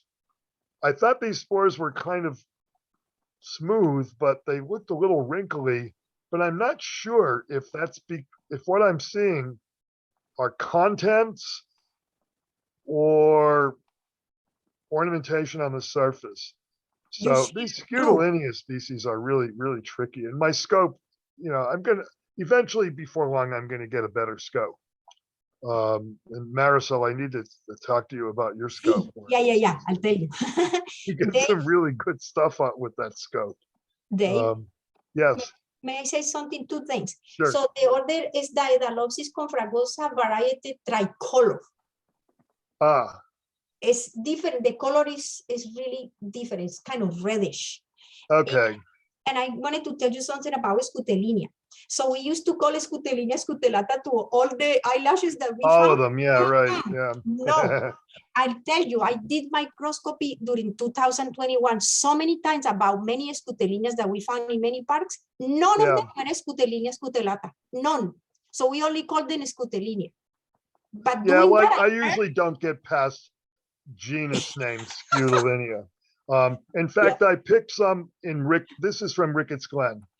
And I picked some there. This was just a few days ago, maybe last Thursday or something. And then about 2 weeks ago, I found a few other ones that look virtually the same. They have the hairs on the underside, but the spores looked a little different. The spores were more clearly ornamented. But you look in the book and then it says, oh, Scutellinia scutellata. Spores can be smooth or they become ornamented when they're mature. So these guys are really confusing. So I bring them home and I do what I can, and I very rarely get beyond genus. Yes. Okay, so I work with this guy through iNaturalist. He's from England and he's the expert in Scutellinias. He didn't let me Flaxton. pass. He Yeah, didn't let me Flaxton. pass the Yep. Scutellinias. He will ask me all sort of questions. He will examine my photos.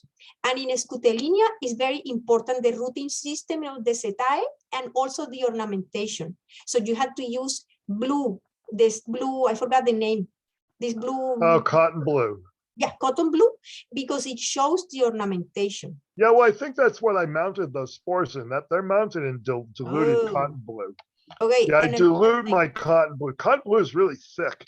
At least the stuff I have is really thick. And it's so thick that it sometimes causes spore walls to collapse. Has been my experience. So I diluted with some distilled water and it seems to work pretty well. Dave, yes. And one more thing. So when I examine the setae, I take the hairs from just the edge. The longest, the longest ones. hairs, Okay. the longer hairs from the edge, and I can see the rooting. And Scutellinia scutellata has multiple rooting system. Yeah, that's the thing I was asking about. Examined, wait. All the ones that I examined had 2 roots.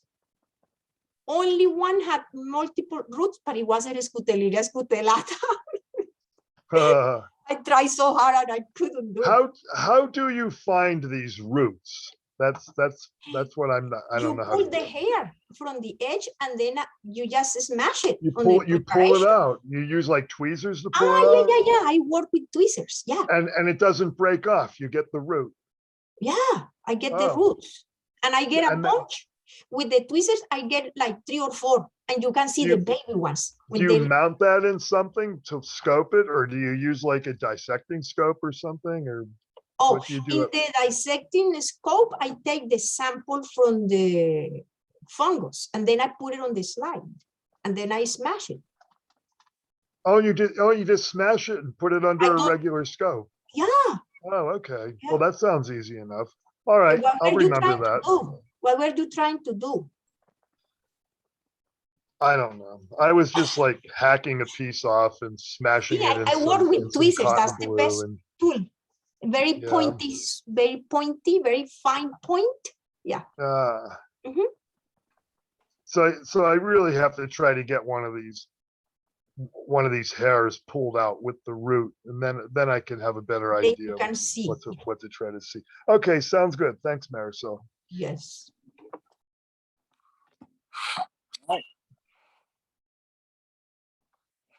Cool. Well, thank you for rounding us out there, Dave, to the end of the night. Oh, okay. Well, I'm glad you all hung in there with me because I had a few questions actually, and there were some good discussions there. Thanks. Cool. All right. Well, and thank you everyone for joining us tonight. And Well, we fill up 2 whole hours plus with fresh mushroom finds. So I guess we'll get out there and do it again for next week, right? Okay, yeah. All right. Well, everyone have a great night and I'll see y'all later. Happy New Thanks, Luke. Year. Happy Bye-bye, New Year. everybody. Oh yeah, Bye. Happy New Year. Happy New Happy Year. New Bye. Year. Yeah.